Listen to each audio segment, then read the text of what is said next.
Nah, hari ini kita akan membahas mengenai tips mendapatkan beasiswa ke luar negeri.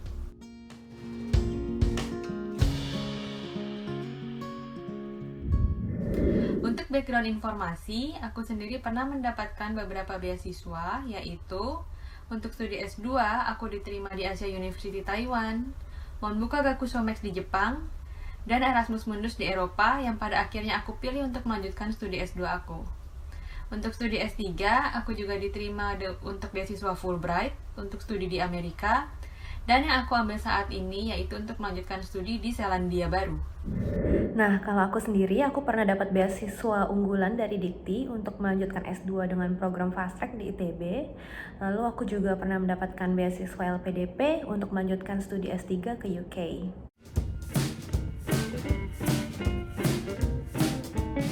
Umumnya, aplikasi beasiswa terdiri atas 3 formulir, yaitu pertama formulir data diri, yang kedua personal statement atau surat motivasi, dan yang terakhir adalah surat referensi. Untuk memulai sebuah aplikasi beasiswa, kamu harus memperkirakan dulu nih, kamu mau apply-nya kira-kira kapan. Lalu dari waktu yang sudah kamu perkirakan itu, kamu tarik mundur 6 bulan sebelumnya. Kenapa kamu butuh 6 bulan? Karena kamu membutuhkan waktu untuk menyiapkan dokumen-dokumen yang diperlukan untuk mengajukan beasiswa. Apa saja dokumen yang umumnya diminta? Yang pasti ada 2. Yang pertama yaitu bukti data diri atau biasanya paspor. Nah, jadi buat kamu-kamu yang belum punya paspor, kamu harus apply dulu dari jauh-jauh hari. Dan yang kedua adalah bukti bahwa kamu bisa berbahasa asing sesuai dengan program yang kamu pilih. Jadi kalau yang paling umum misalnya kamu pilih program berbahasa Inggris, kamu akan diminta untuk mengikuti tes TOEFL IBT atau IELTS. Nah, karena itu kamu harus katakan kemampuan kamu dalam berbahasa asing tersebut. Jika kamu sudah merasa pede bahwa kamu akan bisa berbahasa asing tersebut dan melewati tesnya, maka go on, kamu bisa langsung tes. Tapi kalau kamu merasa belum pede, maka mulailah belajar berbahasa asing jauh-jauh hari. Pernah nggak sih kalian scroll-scroll Instagram terus melihat betapa bahagianya teman-teman kalian yang lagi sekolah di luar negeri? Nah, sekolah dan hidup sendiri di luar negeri itu nggak selamanya indah. Dan mendapatkan beasiswa itu adalah sebuah tanggung jawab dan bukan hanya sekedar jalan-jalan.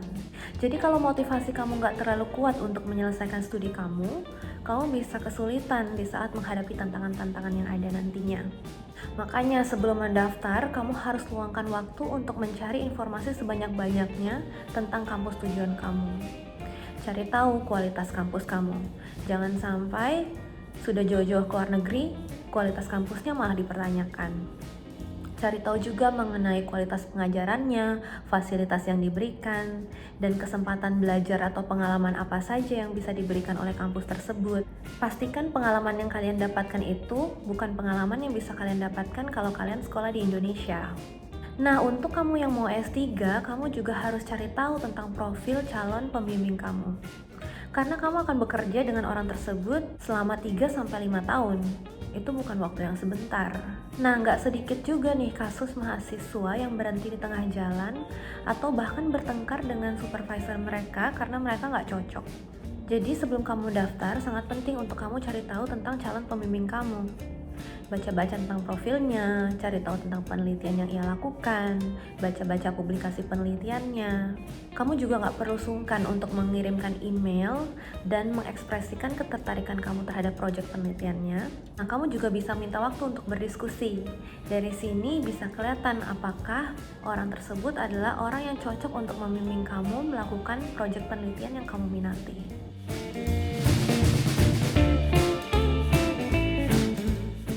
Hal yang pertama-tama dan yang paling utama dalam mengisi aplikasi beasiswa adalah be sincere. Kamu gak perlu mengada-ngada yang tidak ada, tapi kamu harus tetap menonjolkan kelebihan-kelebihan kamu. Nah, setelah kamu mempunyai semua dokumen-dokumen yang dibutuhkan, kamu bisa mulai dengan mengisi data diri, lalu melampirkan CV atau resume kamu. Salah satu komponen utama dalam aplikasi beasiswa adalah personal statement dan surat motivasi. Apa itu personal statement dan surat motivasi? Personal statement adalah dokumen yang dimana kamu menceritakan keunikan kamu dibandingkan orang-orang lain. Sedangkan surat motivasi berisikan rencana masa depan kamu ke depannya. Kenapa sih dua dokumen ini penting? Biar aku pakai ilustrasi ya untuk menjelaskannya. Nah, coba bayangkan kamu punya uang banyak, lalu kamu mau menginvestasikan uang tersebut untuk membeli rumah. Rumah seperti apakah yang akan kamu beli? Apakah A, rumah yang bagus, namun berlokasi di daerah yang pembangunannya sudah jenuh sehingga tidak berpotensi lagi? Atau B, rumah yang sebenarnya biasa saja, tapi daerah tempat ia dibangun itu sangat berpotensi dan mempunyai rencana pembangunan yang jelas. Saat ini mungkin daerahnya belum ada apa-apanya, tapi ke depannya berbagai fasilitas akan dibangun di sekitar rumah kamu. Umumnya orang akan memilih rumah yang kedua. Nah, begitu juga kira-kira ilustrasi untuk membayangkan posisi dari pemberi beasiswa. Pemberi beasiswa akan memilih kandidat yang mempunyai rencana masa depan yang jelas, sehingga ia akan memiliki nilai investasi yang lebih tinggi untuk di masa depan. Gimana cara mengukur nilai investasi seseorang? Nah, seseorang itu harus mempunyai rencana masa depan yang jelas dan ditunjukkan dengan track record yang bagus, sehingga kemungkinan rencana masa depan tadi bisa terwujud itu tinggi. Nah, rencana masa depan itu akan terefleksikan di dalam surat motivasi, dan track record itulah yang akan kamu perkuat di dokumen personal statement kamu.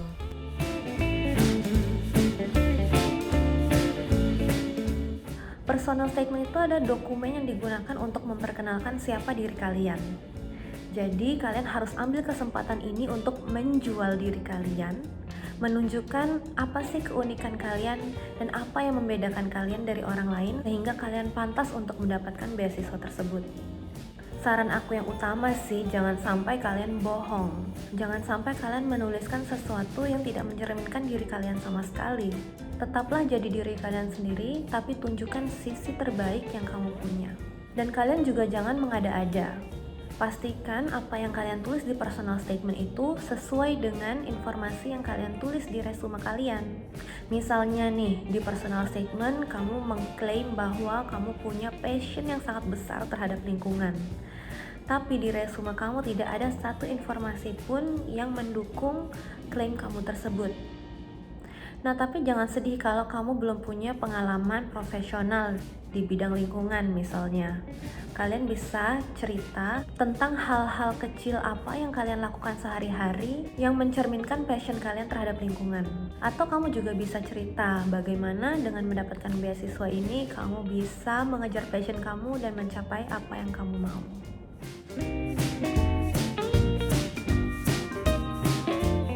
Menulis surat motivasi itu dimulai dengan menggali isi hati kamu sendiri.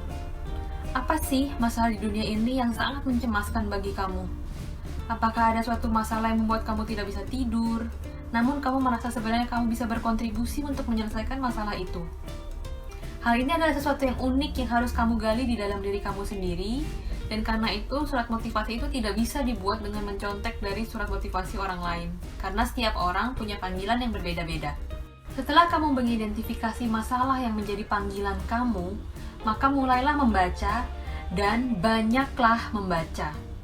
Kenapa membaca itu penting? Karena membaca akan membantu kamu untuk memahami posisi dari permasalahan tersebut dan bisa membuat kamu up to date sehingga kamu bisa mengidentifikasi bagaimana progres penelitian mengenai masalah tersebut, apa sebenarnya yang menjadi akar masalahnya, dan dari sisi apa yang mau kamu bantu.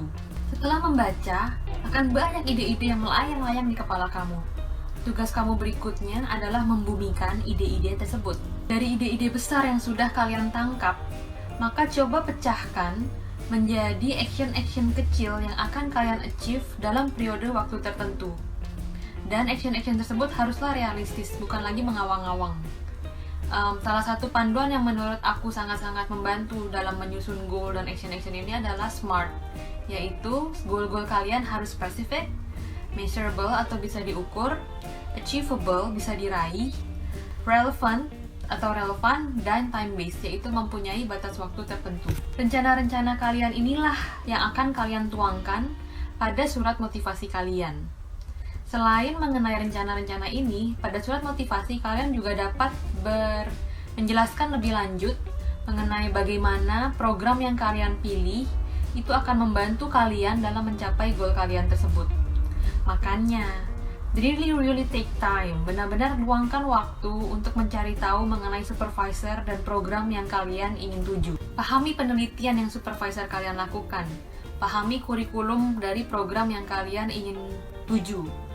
Dengan mengetahui kedua hal ini juga, atau bahkan jika kalian sudah mengontak supervisornya, itu akan sungguh-sungguh menunjukkan keseriusan kalian dalam studi ini, dan itu akan menjadi poin lebih yang dapat ditangkap oleh sang pemberi beasiswa.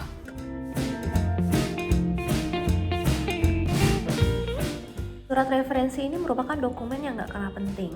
Jadi surat referensi ini mencerminkan pandangan orang mengenai profesionalitas dan attitude kamu dalam bekerja. Jadi mintalah referensi kepada orang yang pernah bekerja dengan kamu dan mengenal kamu secara profesional dengan baik, supaya informasi yang dituliskan itu bisa lebih detail dan gak terkesan dangkal. Nah, nggak banyak yang bisa kalian lakukan dalam mempersiapkan dokumen ini, karena biasanya si pemberi referensi ini akan mengirimkan surat tersebut secara langsung ke komite beasiswa. Jadi kalian nggak akan bisa melihat isi dari surat tersebut.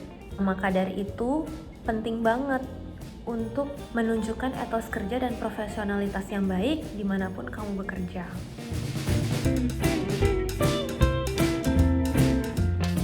Sebelum kalian mengirimkan aplikasi kalian harus pastikan gak ada kesalahan-kesalahan dalam dokumen kalian, apalagi kesalahan-kesalahan yang gak penting. Misalnya ukuran foto gak sesuai, format file yang salah, jumlah kata di personal statement dan surat referensi yang melebihi batas. Jadi pastikan hal-hal kecil tersebut sudah sesuai dengan format yang diberikan. Pastikan juga aplikasi yang kamu tulis itu ditulis dengan baik dan tidak ada kesalahan ketik. Gampangnya gini, coba kalian bayangkan kalian ada di posisi komite beasiswa yang menerima ribuan aplikasi. Kalau ada satu aplikasi yang ditulis dengan baik, tidak ada kesalahan ketik, dan sudah sesuai dengan format, dan ada satu aplikasi lainnya yang penuh dengan kesalahan-kesalahan gak penting, kira-kira mana yang akan kalian loloskan?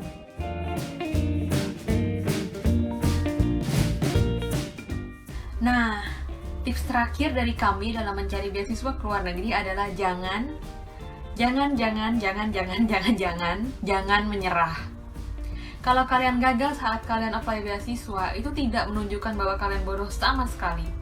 Itu hanya menunjukkan bahwa kalian masih harus belajar dari kesalahan kalian dan mencoba lagi dan mencoba lagi. Walaupun tadi aku cerita bahwa aku diterima untuk beberapa beasiswa, tapi aku juga sebelum itu bukanlah percobaan pertama aku. Sebelum itu tuh aku udah beberapa kali gagal. Tapi aku coba lagi dan coba lagi. Dan tentunya pada saat setiap kali mencoba aku mengubah aplikasi aku rubah metodenya. Dan sampai pada suatu ketika aku apply dan semua aku apply itu ya dapat aja. Jadi aku pribadi sih percaya bahwa semua itu ada waktunya, dan karena itu kalian jangan menyerah. Karena kalau kalian menyerah ya udah berarti that's it gitu. Dan tentunya selalu improve aplikasi kalian, karena kalau aku rasa nggak bisa kita mengharapkan hasil yang berbeda kalau metode kita sama-sama terus gitu. Jadi yang penting kalian test and measure, coba belajar lagi walaupun gagal. Asal kalian keep improving, one day I'm very sure suatu hari nanti aku sangat yakin kalian pasti akan bisa mendapatkan beasiswa ke luar negeri. Sekian tips-tips aplikasi beasiswa dari kami. Kalau kalian ada pertanyaan dan request untuk membahas hal-hal lainnya yang terkait dengan aplikasi beasiswa, jangan lupa tuliskan di kolom komentar. Kalau kalian merasa video ini bermanfaat, jangan lupa dibagikan, klik tombol subscribe, dan bunyikan loncengnya.